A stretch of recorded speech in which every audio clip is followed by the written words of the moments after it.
欢迎回来新闻大白话，我是罗旺哲。伊朗真的开火了，现在非常严重的是，现在500架的无人机已经飞达以色列，那首都呢响起所谓的空袭警报，连续的爆炸声哦，在当地时间的清晨哦，伊朗正式对以色列呢展开大规模式的攻击。大家看画面看到，在夜空当中呢不断有闪光的一个出现哦，那这个呢是伊朗正式对以色列本土发动的大规模无人机跟飞弹的报复攻击哦。CNN 呢将这样的情况称为人类史上最大的无人机袭击，看起来非常的严重。那现在美国的官员透露，第一波呢可能会多达500多架的小摩托无人机，以及200多枚的这个飞弹呢，将从伊朗本土起飞，那要攻击以色列的境内目标。那现在呢，以色列的这个情况看起来非常的危急。那耶路撒冷的空袭警报不断响起了，防空系统呢也全面运作，在夜空当中不断炸出刺眼的火光，爆炸声响遍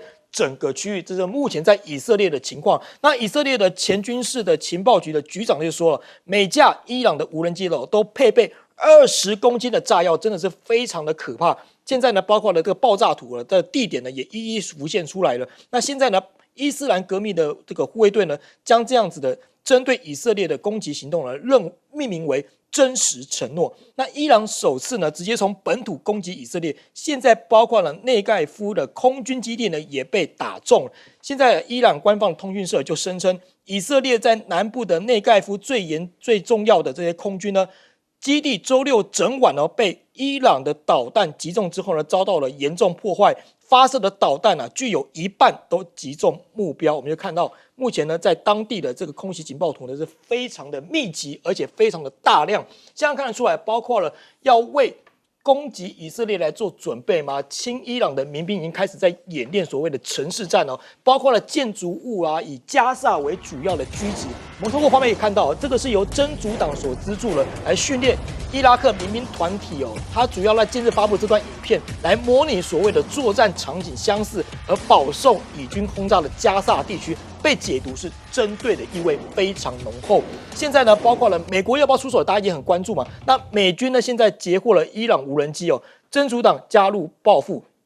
以色列数射10枚的火箭弹。那现在呢，包括了以色列的北方的黎巴嫩真主党宣布了，已经向以色列发射数十枚的火箭弹，目标呢就锁定在以色列的国防军在戈兰高地的凯拉军营的这些所谓的防空总部。现在伊朗也证实了所谓的无人机跟飞弹。那美国重申呢，他支持以色列，拜登急返白宫的战情室，这个是战情室里面的一个情况。那现在呢，战情室里面有谁呢？包括了拜登之外呢，还包括了国防部长，还有包括了这个国务卿布林肯以及 CIA 的局长。那目前在讨论所谓的危机会谈哦。那现在看得出来，美国的军舰现在要部署所谓的中东情形，我们有设一张图给大家看，这是美国的这个军舰在部署所谓的中东情形。那现在能不能来协助以色列脱困呢？因为我们知道伊朗呢现在空袭以色列，联合国的安理会呢已经紧急召开会议了。那以色列呢，他也驻联合国代表呢也说，伊朗的空袭是明目张胆的侵犯以色列的主权。那包括了纳坦雅胡，他也说了，任何人伤害以色列，以色列必定会还击。那现在美国要动作了吗？现在伊朗宣布这个军事行动结束，他也告诫以色列不要再犯错，也迫美国，如果你插手的话，你会有什么样的后果呢？伊朗驻联合国代表团就说了，他说在第一波的完毕之后呢，已经可以说是结束了，但也强调，如果以色列政权再犯错的话，会有更严厉的报复。那他也强调说，警告美国不应该插手，如果执意介入的话，将驻扎中东的美军会被打击。那我们知道，这个美军在中东到底驻军有多大呢？那伊朗的部队在中东是规模最大的，它甚至还拥有2000公里的飞弹来瞄准美军在以色列的基地啊。英国的智库呢，他就分析他说，伊朗的武装部队拥有58万名的士兵跟军官，有20万名训练有素的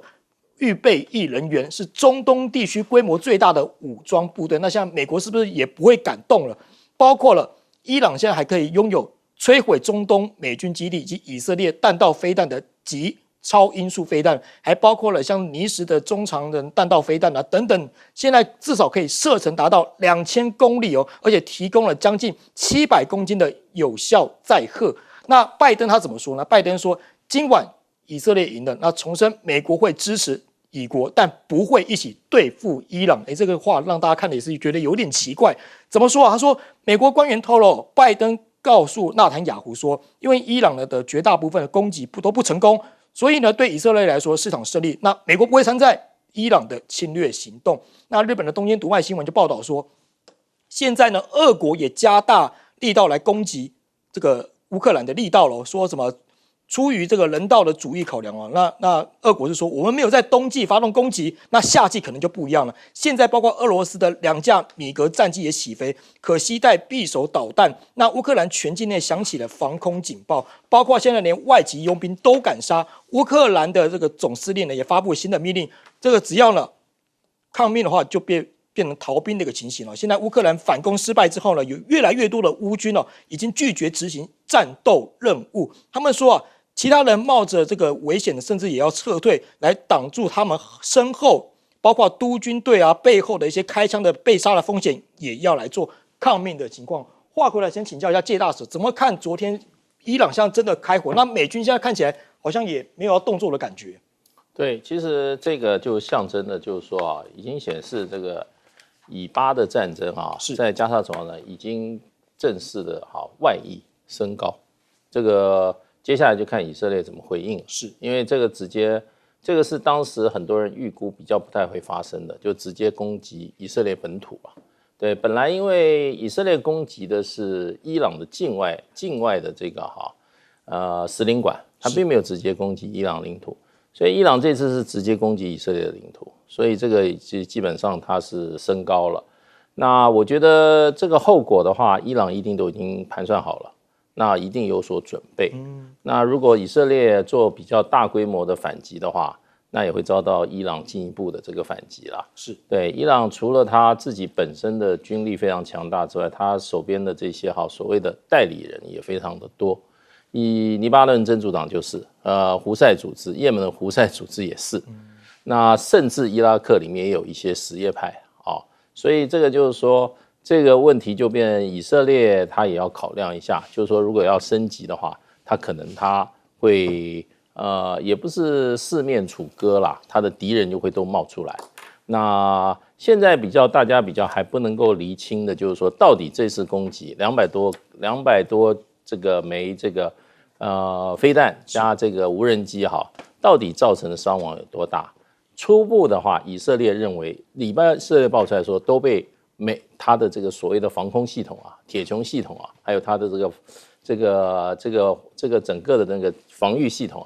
给阻截了，拦截了。这个伤亡是非常的小，损失也非常的小。不过就伊朗来讲的话，他们认为他们的讯息说已经击中了多处的目标。不过我想这个就很难去查证了，因为这个牵涉到军事的情报，是大家都不想让对方说你到底打到什么那即使受伤的情况是多少，那以色列也会从他的这种各种方面的考量来释放讯息。不过基本上就是说，在这个拦截过程中，我们得到消息，就是除了以色列的这个防卫拦截系统美国的这个在附近的军力也一起加入了整个拦截这个近袭的这个飞弹跟这个无人机所以现在就看，基本上我觉得美国政府讲这件事情，讲这个的话。就是刚刚提到他支持以国，但不会一起来对付伊朗。这个部分，我觉得就是美国是希望这件事情不要再扩大，那希望就这件事就结束了。就这个伊朗驻联合国的常任代表团，它里面也写了，他发表了一个简短的声明他有一段话就是说，对以色列的报复就是这一波，是，意思就是说他没有后续的。那问题现在就是说，以色列是不是要继续打？因为他认为他的师出有名，就是因为以色列先攻击了这个伊朗在叙利亚的大使馆，对，炸死了多名以色列叙利亚的就是说伊朗的这些军事高级将领，所以这是对这件事情的回应。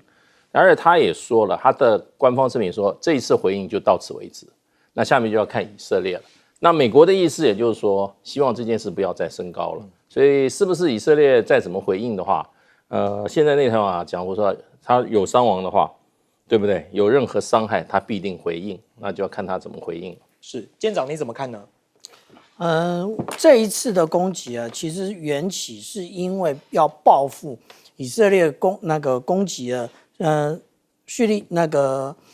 伊朗驻叙利亚的大使馆啊。那现在以色列的驻联合国代表说，如果说伊朗的空袭，其实就是明目张胆的侵犯以色列的主权。那你以色列去打别人呢，那算什么？那其实呢，当上一次，也就是当以色列攻击叙利亚的时候，伊朗驻叙利亚的大使馆的时候，事实上来讲，安理会有紧急开会，可是最后也只是谴责而已。可是如果我们来看啊，按照依据联合国宪章第51条，那也就是说，在遭受武力攻击的时候，安理会应该采取必要的办法。可是现在看起来，联合国对很多事啊都是没有办法。然后他讲说，其实呢，本宪章不得认为这是行使这个单独或集体自卫的一个自然权利。但是我们现在讲到的，伊朗现在的行为就是单独自卫，他并没有集体自卫的条件。那有关于说以色列它的防空啊，其实是非常绵密的，因为他早就知道他有一天会如此。那我们可以看得到，他有一天他会面对伊朗的攻击啊。那所以他有布设了4层的一个拦截系统啊。那这4个拦截系统最高啊，它可以拦截到2000公里。是，那就是如果说到一般来讲啊，我们看到70公里的这个范围啊，也就是铁穹的部分，然后70到300，这叫做大卫投石，这是铁穹。那这是大卫投石，大卫投石的它的距离就已经到300公里。那我们这边看到的是箭式2型跟箭式3型的话，它的高度就是我们刚刚讲的1000公里跟3000公里啊。而且这个协助以色列的啊，绝对不是只有我们刚刚讲到的那个爱国者或者是萨德而已，然后当然还有以色列自己的系统，还有什么？我们这样看啊，这个是欧洲它所布设的，我们可以看到在罗马尼亚跟波兰境内都有所谓的陆基神盾，但是它在土耳其它有另外一套系统啊。那这一套系统是什么？其实也就是早期预警雷达。那这个预警雷达它可以看得到伊朗境内各种的飞弹的发射。那也就是说，在这种状况之下，以色列的伤亡当然不会很大。那这也就是防空系统的重要性。如果我们对照现在在俄乌战场上面，法国说要提供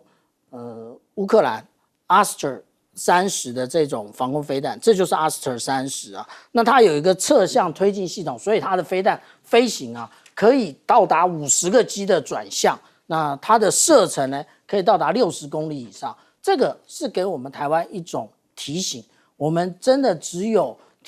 天弓3型跟爱国者，那他们这2型飞弹的高度跟距离其实都差不多，我们需不需要再往更高层发展呢？这个才是下一任国防部长真正要想清楚的事。是，请教彬哥。其实虽然伊朗宣称自己好像获得很好的战果，但是从以色列那边的反应来看的话，以色列遭受的损害应该是没有很严重，应该是这个样子。因为以色列的防空系统是全世界都很有名的，那再加上伊朗其实这次并没有用很先进的飞弹或是无人机来做攻击，其实看起来比较像是一种虽然规模很大，号称是史上最大无人机攻击，可是实际上它的宣示意义其实大于实际攻击意义。是，在我看来是这样子。那他攻击完之后，马上说：“这个我们就报复行动结束，军事行动结束。”其实意思就是表示他也不想再升高。那拜登一听到，马上就说：“啊，这是以色列胜了。”其实意思也就是跟以色列讲：“你已经赢了，不要再打。”其实就是这个意思。那但是问题是，纳坦雅胡会这么轻易就算了吗？因为以色列虽然损失相对没有那么严重，但是还是有一些损失的。而像比如说有新闻就传出来说，他们有一个小女童被弹片打中了，其实好像生命情况蛮危急的，所以以色列还是会有一些损失。那纳坦雅胡会不会借这个时候再进行下一波的报复行动，这就很难说了。但是你从整件事情就可以看到，为什么事情会演变到今天这个局面？实际上就是因为美国控制了联合国之后，完全没有让联合国发挥它应有的功能。是在以色列去攻击叙利亚的伊朗大使馆的时候，就是随随便便口头谴责一下就算。然后你看这次以色列被攻击的时候，联合国马上各个国家西方国家强烈谴责伊朗。那你们这种摆明帮偏架的态度，那当然会让人家对联合国失去信心嘛，就会觉得你们就是只顾自己的朋友，都不管别人的死活。那现在当然，如果美国能够劝服以色列吞下来就算了，那大家反正各有损失，那就在这个程度结束了。其实对全世界都有好处。可是问题来了，问题就是纳坦雅胡会选择吞下去，我个人是非常怀疑，因为以色列在当地立国的原则向来就是10倍奉还，就是谁惹我就一定把他打到让他付出代价为止，必定还击。对，所以纳坦雅胡当时就立刻讲说他必定会还击，所以接下来就是看他到底怎么还击，还击的规模程度多大，那这个会牵涉到未来整个局势的演变。不要忘记这2个国家都是可能还有核子武器的，一个弄不好，搞不好就变成第3次世界大战。好，我们休息一下，广告回来继续讨论。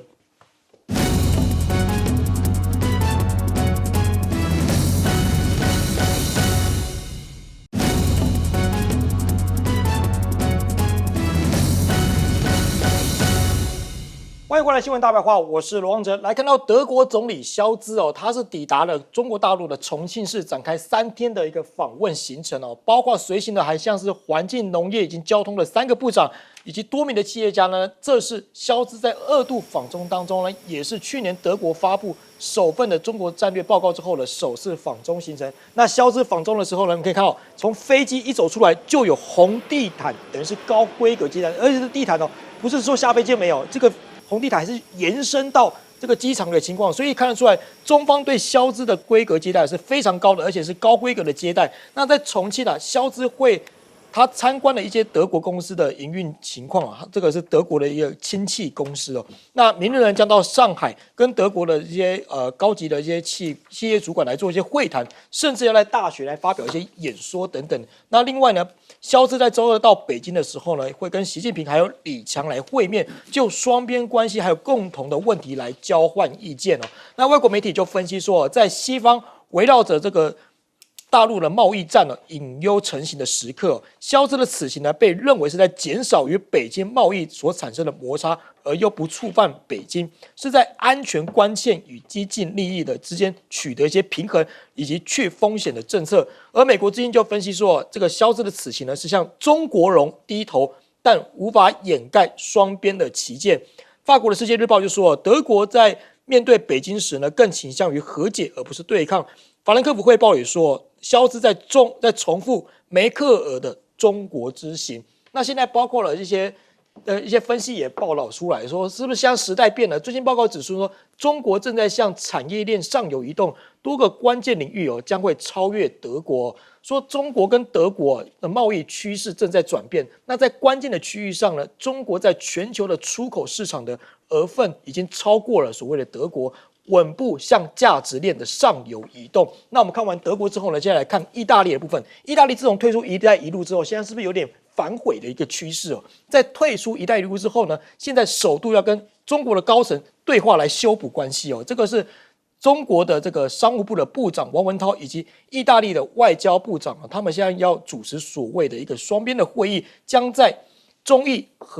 经济合作的第15次会议那包括现在可能会讨论哪些议题呢？像是所谓的电动车以及新能源的领域大陆企业呢现在要到意大利去投资，他们要呼吁说这样子的喊话来修补所谓的关系。那是不是这个所谓的“一带一路”退出之后呢，像意大利的总理也要出访中国大陆呢？因为我们知道意大利人在去年退出所谓的“一带一路”计划之后，现在好像开始赶快我们经济需要赶快来修补一些关系，甚至呢他说这个。总理已经在未来的访中行程当中呢的代表跟北京维持良好关系，已经成为意大利最新的外交策略。那之前呢，阿根廷的总统也反悔后来呢态度软化之后，还说民众如果跟中国做生意是 OK 的，所以看出来这个包括了意大利还有阿根廷的态度是有点松动了。再来看到马尔地夫现在可以使用人民币进口结算，也可以刷支付宝。他说这个。马马尔地夫的所谓的贸易部的部长就说，马尔地夫呢很快就可以使用人民币来进行所谓的进口货品的结算。那马尔地夫的这个首都的市长也说，这个将减少马尔地夫对印度的依赖，所以未来包括像支付宝可能在马尔地夫也可以继续实行当中。那再来看到美国的态度，像美国是不是还是坚决要抗中国呢？耶伦继续向国际喊话，对中国的产能过剩来敲响警钟。他说，最近访陆的时候呢，也警告说，大陆的产能过剩呢，将威胁全球的经济稳定。他将转赴4月15号举行的 IMF 与世界银行的春季年会，联合欧洲、亚洲跟拉美国家呢，对中国过剩的产能出口表达共同的疑虑。现在《华尔街日报》也分析廉价的大陆商品呢，对全球市场来说并不陌生，但最近呢的激增，西方一些人称之为中国冲击的2.0，将使美国失去所谓的就业机会。我们知道，包括美国一线无人机的搜救队的协调员都说，美国的企业落后多年，大将被禁，会要了美国人的命。主要报道是说，他指出美国的制造商呢已经落后很多年了，但大疆的性能很好，在搜救过程当中呢，对生死有重大的影响。话过来，先请教一下介大使，你怎么看这个消资访中所带来一些效应？我想消资它过去跟中国大陆要保持一个比较远的距离那个姿态主要受美国影响。那美国自从去年这个底的这个拜登跟习近平的见面以后那么美中在经济关系上面的解冻，事实上已经都启动。是，既然美国已经摆明了说不会与中国大陆经济脱钩，那他就没有立场要他自己的盟邦跟中国大陆保持距离，甚至脱钩。是，所以我觉得最主要消资，它也是因为德国的情况很特殊，2次大战以后到现在还有数万的美军住在德国，然后呢，美国对德国的国内的影响也是非常的大，尤其他们在长期的对德国的这种精神上面的控制让德国的这个新一代思想非常受美国影响，所以可以说可以影响德国内部的发展。所以肖兹他当然做首相，他要为德国的经济负责，为这种比较这种空泛的意识形态来讲，对他来讲，对他的政治生涯他是没有什么帮助的。他要能够把德国的经济稳住，对德国经济产生这个好处，他才能够把这个位置坐得稳。所以我想就是说，在美国自己本身跟中国大陆经济强调不经济脱钩，只是说对基于安全的理由，对中国大陆某一些高科的产品实行制裁，或者说防这个技术出口的限制。所以我觉得他是看到这个情况已经时机是比较对他有利，所以他就带着他老早就督促他要去中国大陆访问的这些德国大企业，几乎都在里面，BASF、Mercedes-Benz、BMW、大众这些德国最重要的前几名企业的老板都跟着他一起去干嘛？要跟中国大陆商量两个国家经济方面的继续合作的一个大业。那因为德国在过去1年经济可以说状况非常的惨，原因是什么呢？只有一个原因，就是原料价格涨得太高了。德国其实它的不管技术还有整个工业的水平，那是很稳定的。是。那为什么去年1年这么惨？就是俄乌战争造成的。那其实在过去梅克尔时代，他是把德国的工业有2大重要的基础，一个是建在稳定跟廉价的俄罗斯的能源另外一个就是建立在一个庞大而且非常欢迎德国产品，而且还在继续扩充的中国市场。是，所以梅克尔的这个受到这个德国人民的爱戴不是没有原因，他看情势看得很准，他做出来的抉择跟政策对德国的经济是很有帮助的。那很可惜，就是说他基本上他的德国经济的2大基础中间的俄罗斯的比较廉价而且方便的能源呢，因为俄乌战争被美国把这一条路给它砍掉了。是，那他剩下来还有一条路，就是中国的市场跟中国的经济合作。如果他再失去这一条腿的话，那就残废了。德国的经济就站不起来了。所以我觉得肖兹看得很准，所以他等着美国自己走了第一步以后，他也跟着去。那我想基本上的话，应该中国大陆是对他是欢迎的，是，因为在美国这个持续对中国大陆的经济这种围堵甚至这种打压的情况下，那么德国不管它的技术在市场，还有它的这个怎么讲呢？这种互补性来讲，跟中国大陆在经济上的关系还是很好的。所以你可以看出来，它受到红地毯的欢迎啊。那我想他这次去的话，现在刚到嘛，应该很快的看出来他们大概成果在哪里，可能这2天就很清楚了。是那个地毯还延伸下去哦，还不是只有到下机而已，还延伸下去哦。来请教舰长怎么看？事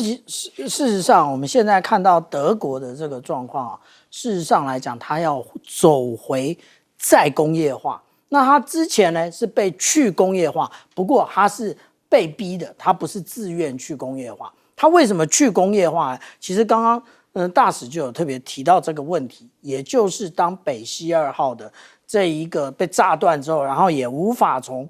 其他的部分得到廉价的能源的时候，这个时候美国开始发灾难财，他就开始卖非常贵的天然气给欧洲国家，德国就是第一个受害。那当他拿到的能源这么贵，那他的产品一定就更贵。那当他的产品更贵的时候，就立刻失去了竞争力。现在大家像叶伦，他到了中国大陆，他就讲说中国大陆生产过剩了。中国大陆从来就不是如此，而是他很快的达到了市场的那个经济规模之后，然后他就开始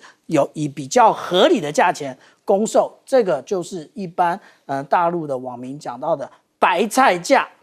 当与卫星连线，你买那个华为手机就可以达到。那你想要说我们用洁净的能源，现在大家都忘了为什么要电动车了。电动车从来不是为了中国打造的，而是中国大陆政府为了追求这一个洁净的空气，然后降低污染，然后可以很快的达到碳中和。那接下来还要追求那个更好的一个有关于环保的状况的时候，所以才有电动车的出现。那现在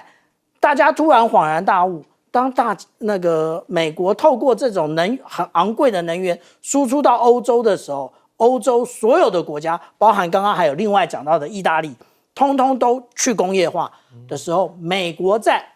工业化，然后也就是说，美国就利用这个当口把所有的工业化当初通通抢回来之后，整个欧洲的经济就开始衰弱，所以肖兹带了这么多的厂商前往中国大陆，也就是要解决这个问题。是彬哥也跟你请教一下，你怎么看呢？我觉得就是中国大陆欢迎肖兹是理所当然的，因为现在对中国大陆来讲，它的策略也是很明显，就是不断的去跟美国的这些盟友，只要你对我没有排斥，我就跟你做好朋友，我就尽量大家互通有无，这样子才能够瓦解美国对它的包围。所以中国大陆的意图很明显。那美国的盟友为什么要这样做？因为他们也是为了自己生存的需求。因为德国的经济上对中国大陆依赖非常非常的重，所以你看肖兹每一次到大陆去，都是带了一大堆企业家，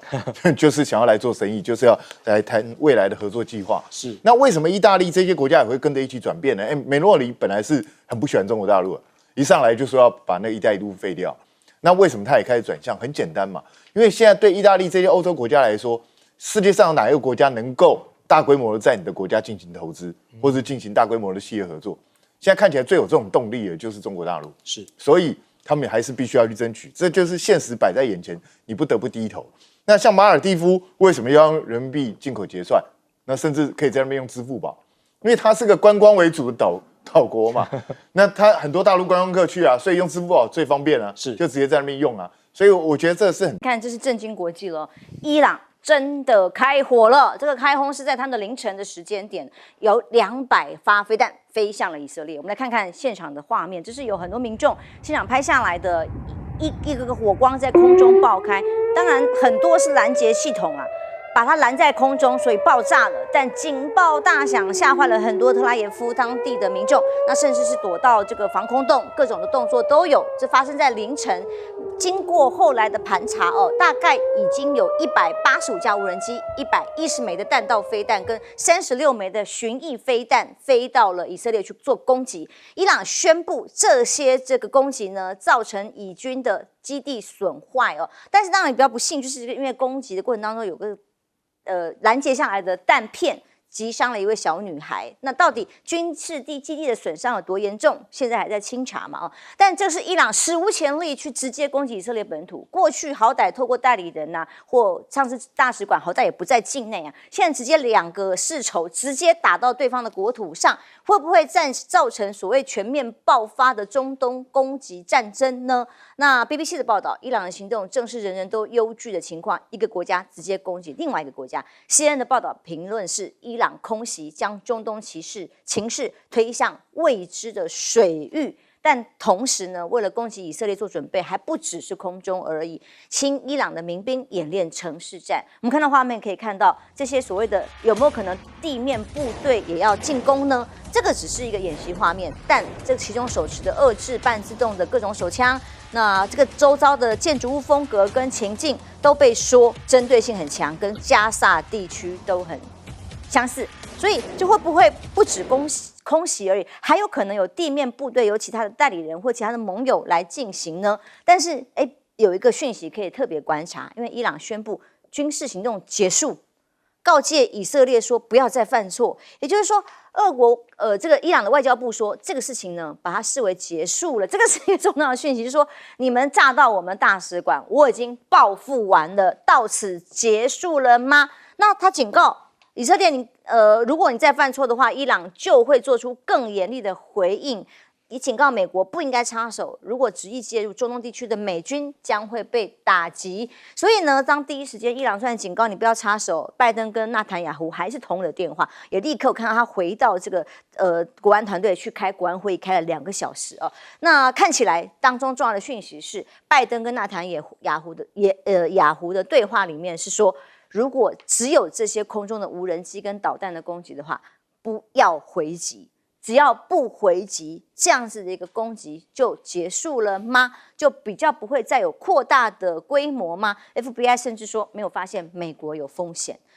拜登声明谴责伊朗，告诉以色列总理说今晚是一场胜利。这个标题意思是什么？他电话里面告诉纳坦雅胡，你这样已经胜利了啦，面子有保住了吗？伊朗没有造成任何有价值的打击，那美国也不支持以色列反击。这样就有办法结束吗？而纳坦雅胡居然也表示说，我理解，说我不要反击对于美国的这样的要求。所以当中东国家都吓坏了的这个晚上，约旦的首都上空出现这些闪光居民都听到了爆炸声。这个是伊朗向以色列发射飞弹无人机之后呢，约旦居民就很多都公布了这样子，大家在社群上面看到的画面约旦民众还说，起初我们听到远处传来爆炸声，天空就有燃烧闪光一样。看到有东西上升，然后掉下来。约旦政府则是没有正式的发表谈话，所有进出这个所谓被认为是紧张地区全部绕开。这些飞机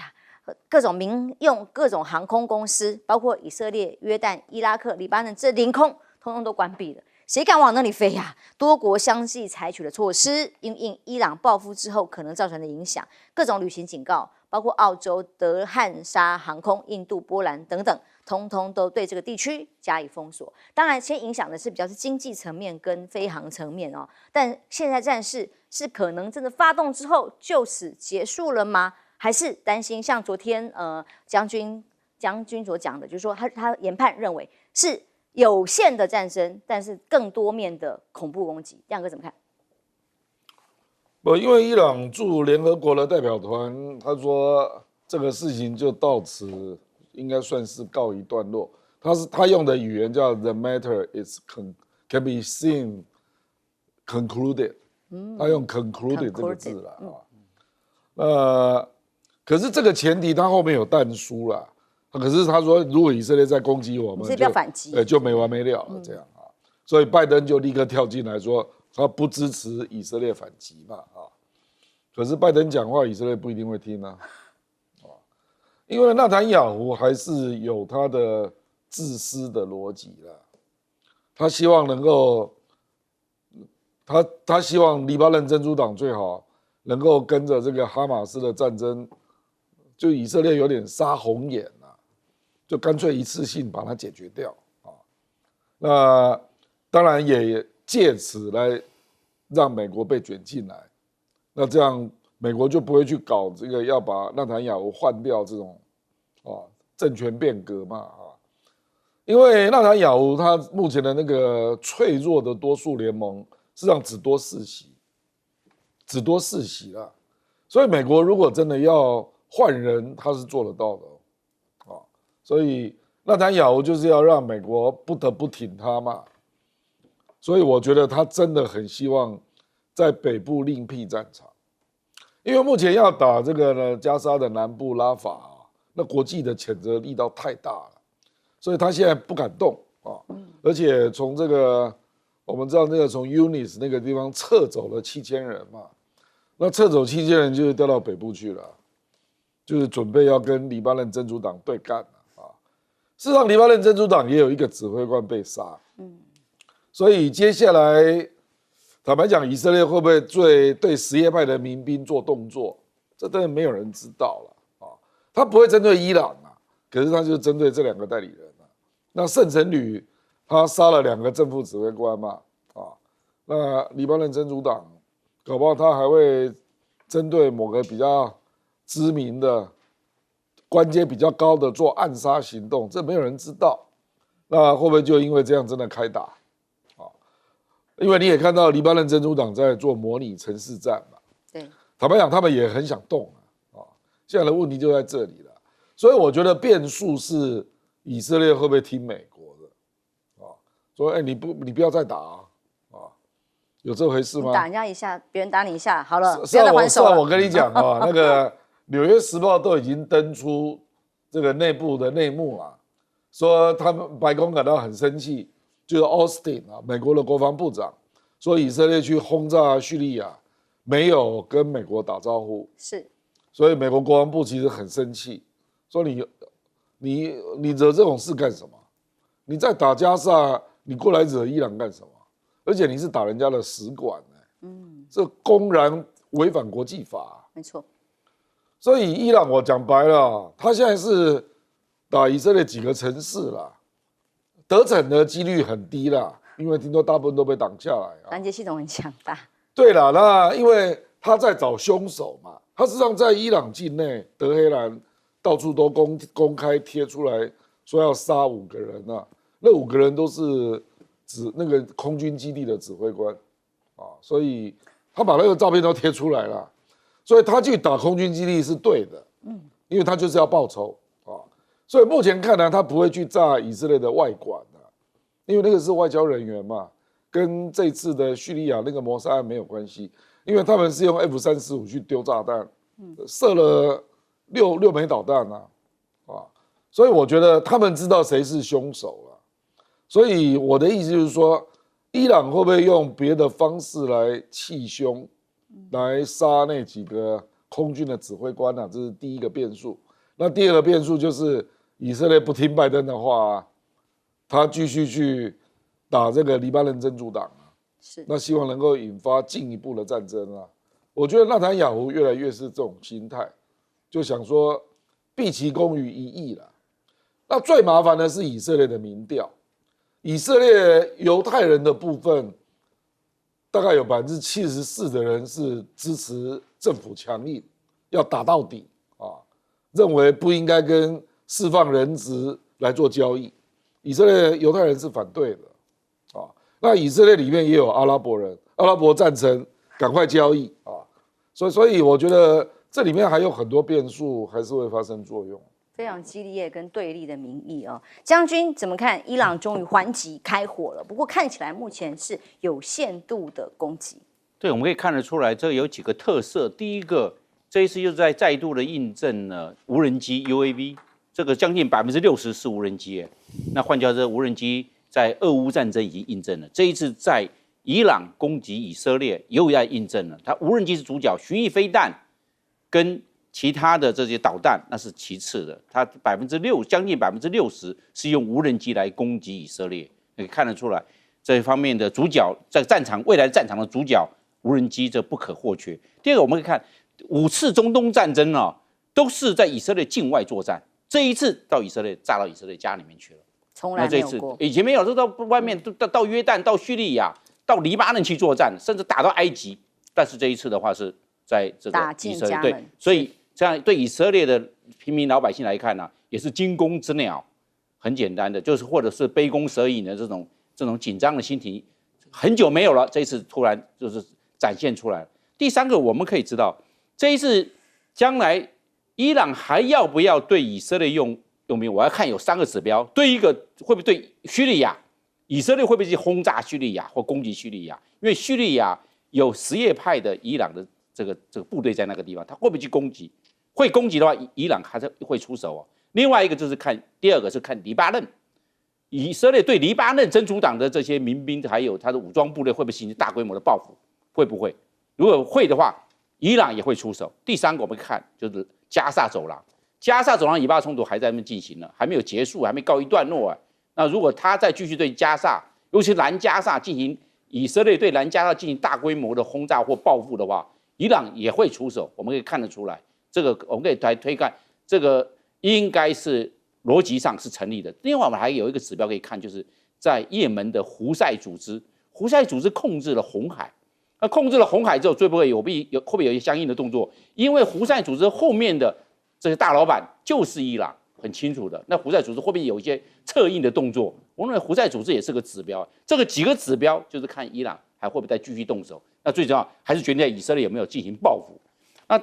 第三个我要认为就是说，这次铁穹系统也发挥了一些功能，但是问题是以色列的铁穹系统跟无人机对起来的话，算是上市对下市，因为铁穹系统蛮贵的嘞，它一个铁穹系统的飞弹，一个将近你要换算成台币的话，700多万台币。那这样的话，一个无人机很便宜无人机飞过来的话，这个一个无人机大概100-200万拿700万去打100多万的这个无人机，因为越多会造成以色列在铁穹系统的耗损。它每一套蛮贵的，每一套的铁穹系统是5000万美金是非常贵的哦。它这样在现在伊朗也在大量消耗以色列的铁穹系统。那以色列的铁树系统目前还没有研发成功，所以只有靠铁穹系统来这边做它的短程的最后进步的防御。那到在这一次，以色列的铁穹发挥了威力，但是耗损非常的严重，因为都去命中330多个目标在空中，摧毁了90%。但是问题是，这个将来如果还有第二波的攻击的状况之下，以色列的饱和攻击会到达一定的程度，这样的话以色列会持续不下去。所以大概是个国防工业潜力跟一个它的战争潜力的一个消耗，这是一个指标。重点就是还会不会有下一波攻击？因为一开始伊朗方面是喊说，我一定要把特拉维夫夷为平地。可是你看最新法新社所公布的一个消息，是伊朗武装部队的参谋长巴格瑞他的公开谈话，他是说这次的行动叫做诚实承诺作战，现在在报复伊朗驻军轰炸他们大使馆这个事情，已经达成了所有目标，看起来目标已经达成了，不管被拦截多少，已经做到了。第一个，我觉得在这个事情呢，真正的关键其实是4月1号的时候，以色列的 F-35轰炸机投了6枚炸弹，炸了在叙利亚的伊朗这个领事馆，然后造成14个人死亡，这里面还有7个就是圣旅城的这个士兵。美国完全双标，西方完全双标。如果你美国的领事馆在这个区域，在非洲也好，在中东也好，被炸死了7个士兵，7位平民，美国会怎么报复？美国航空母舰就过来，完全把你炸掉嘛？过去都发生过嘛。结果在这个事件当中，从4月1号到目前为止，美国完全不提这个问题。其实前2天美国就说伊朗会采取行动，我们就知道大概是用无人机加飞弹，地对地的飞弹加上部分的巡弋飞弹，那加起来大概300枚左右。加上无人机总共，所以其实这完全双标。那我觉得伊朗有没有合法的权利行使联合国宪章第51条的固有自卫权？我觉得他有，因为这次我看了一下它是从伊朗的境内距离将近1500公里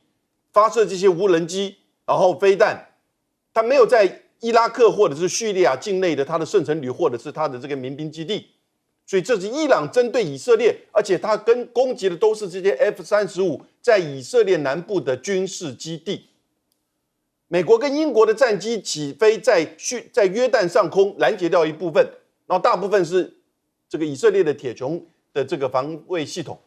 大概掉了几枚打到了军事基地。所以各位，我觉得伊朗为什么不可以这么做？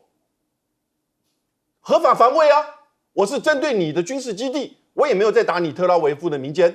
因为你先打我嘛，而你不做任何的道歉。哦，圣城旅，你有跟他宣战吗？你有跟伊朗宣战吗？圣城旅，你说在领事馆里面做这类似这样军事的这个活动，哪一个国家没有啊？美国一大堆啊，以色列也有啊，对不对？你先攻击，违反国际法，造成人员死亡，我觉得伊朗必须要回应。但是呢，他就停在这边，也就是说，300枚针对你的基地，而且知道就算都打到了，也不过就是如此。但是大部分被拦截下来，美国怕，拜登怕这个事情哦，内塔尼亚胡会扩大打击，拜登就不要选了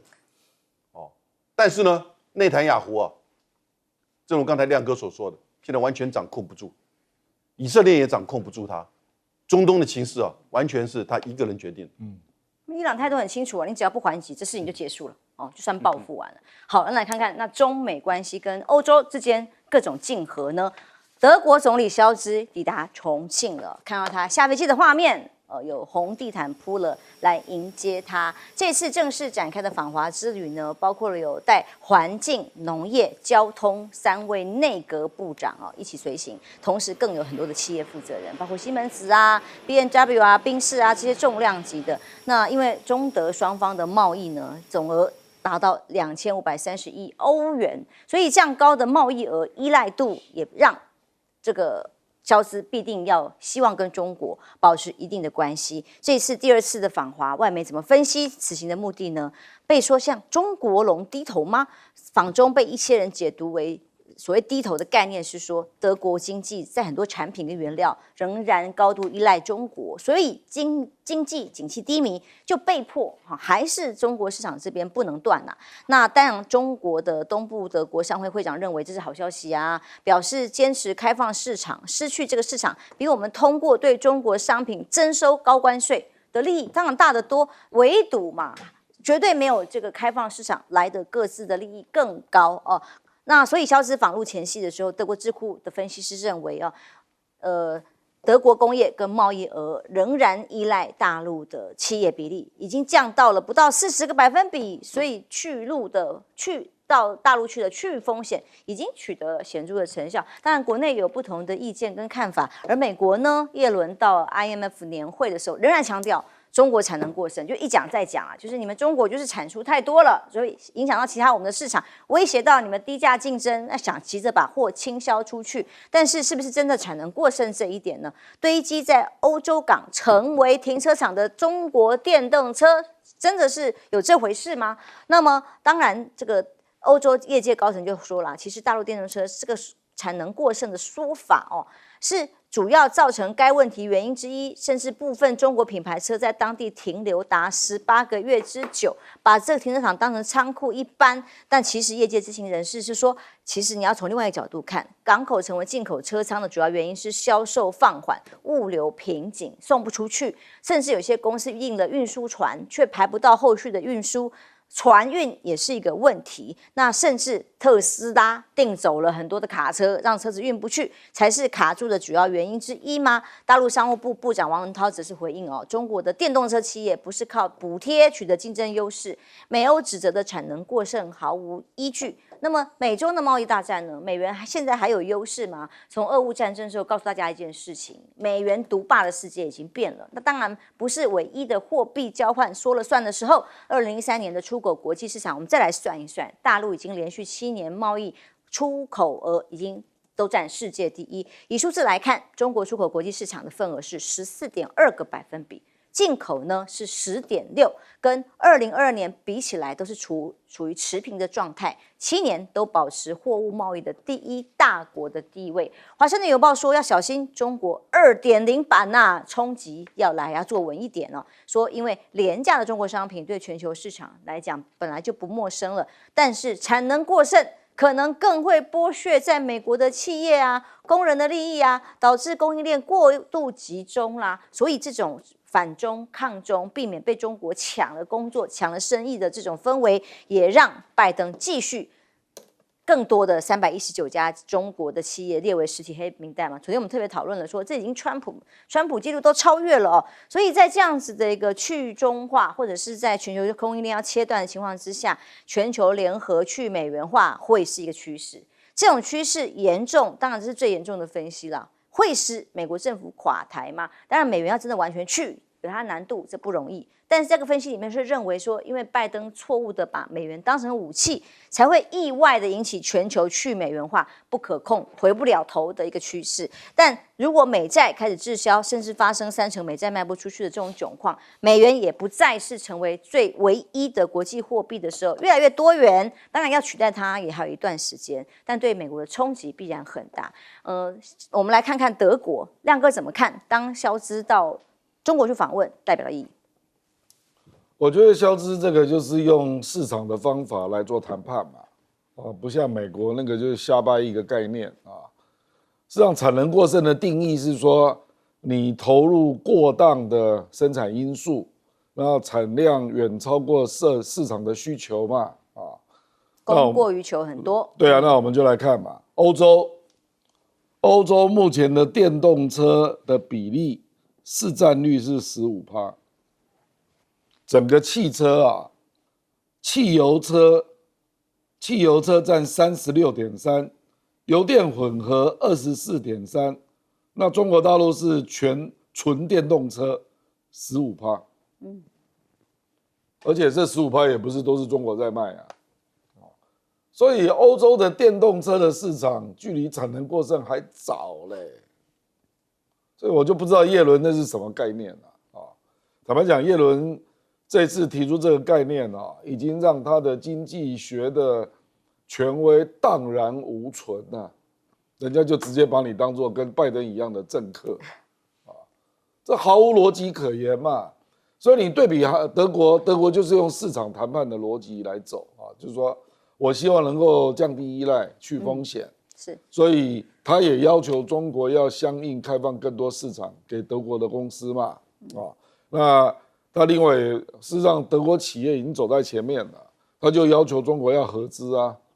不能说电动车都你赚啊，那你也要分一点给我赚啊。那当然他也可以另外要求了，说中国的电动车可以到德国设厂，那增加德国工人的雇用，这个都是合理的啦啊。所以我觉得肖兹这次的访问等于是给美国那种搞法一个巴掌啊，而且肖兹在访华之前还刻意做一个动作，就是他去登录抖音啊，你不觉得很故意吗？真的，对不对？就是讲白了，就是他对美国那种做法实在是不以为然嘛，不然你干嘛去登录 TikTok？而且马克宏也有登录 TikTok， 所以我觉得现在逐渐的啊，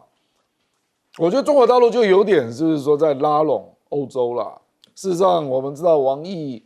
他去访问欧洲的时候，去访问了法国跟西班牙。事实上，他也讲出了他在西班牙跟西班牙外长见面的时候，他就公开讲啊，他就说，西班牙首相我说错了哈，他就说只要中国跟欧洲能够团结，新冷战就打不起来。其实这句话是有深意的，非常聪明。就是说，那所以我觉得中国大陆知道那个中欧投资协定啊。因为欧盟很复杂，过不了了，因为里面有一些国家是亲美的嘛，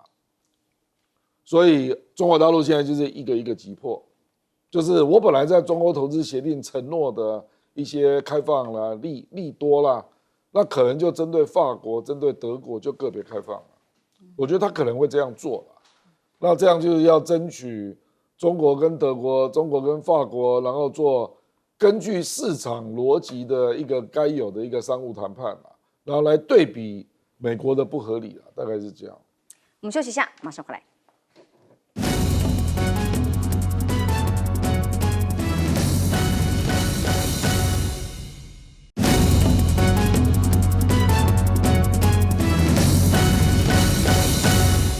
德国总理率着包括官员、包括企业代表团一起访问了中国大陆，被认为这个意义对于欧洲、对于中美对抗的态度有了很大的变化。将军，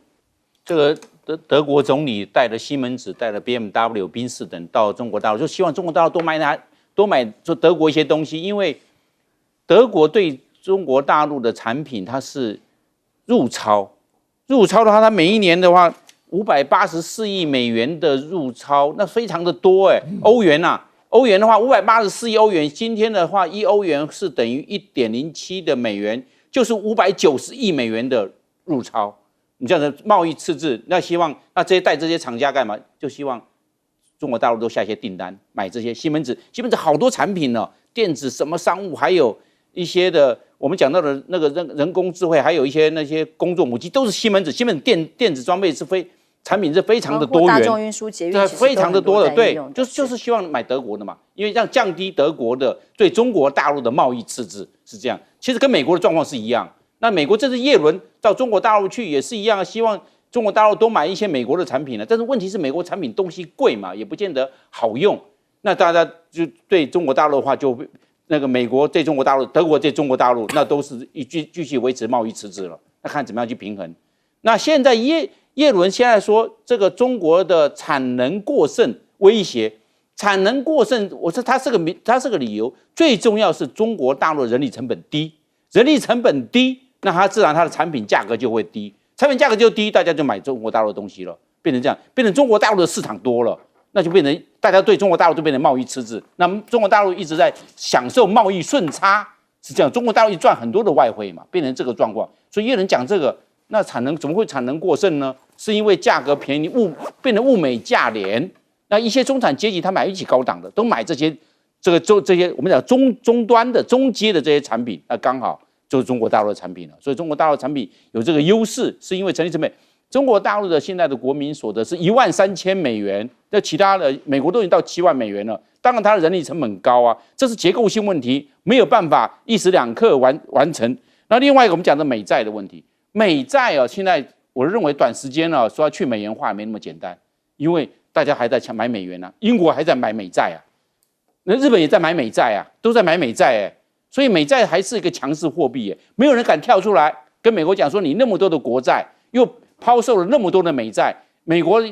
这个美元的霸权该下台了，没有一个国家敢跳出来这么讲，因为大家都持了太多的美债，但已经多元交易越来越普遍，对，会不会？那除了多元交易变成普遍，是事实，慢慢这是变得慢慢取代，变得会有这个趋势，但是一时两刻没有办法完全让这个取代美元。当然去美元化没那么快，但其他有更多交易市场的替代性，这才是可能造成的威胁。休息一下，马上回来。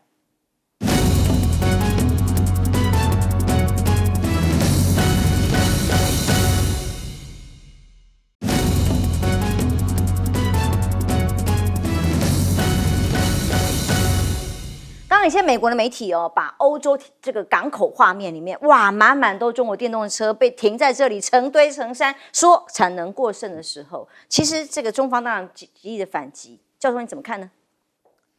？2022年《纽约时报》的一个标题说，中国的烧煤太多，全球气候变迁受害。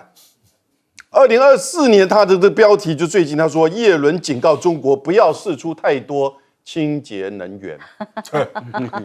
哈佛的商业评论2014年说，为何中国无法创新？2021年说中国的创新优势超越美国。2024年他说美国跟欧洲要合作来阻止中国的创新。各位，我们现在看汽车出口国产车，也就是你在当地做的，德国的国产车在德国做的出口75%，这还不算他在世界各国做的。日本50%，韩国70%，中国呢，在中国大陆做的出口的只占他全有当年国产车的15%，这很低了。谁在产能过剩？谁在产能过剩？清清楚对不对楚。所以其实很简单了，便宜的东西你做没有问题，贵的东西、先进的东西、有技术的东西你不可以做，我没办法赚钱了，你要超越我的技术了，你要抢走我的供应链了，对不对？就是你的错。所以我可以全世界行销，但你不可以。对，所以这个东西哈，当然中国大陆就把它当做一个假议题，而且基本上你不要全世界都要啊，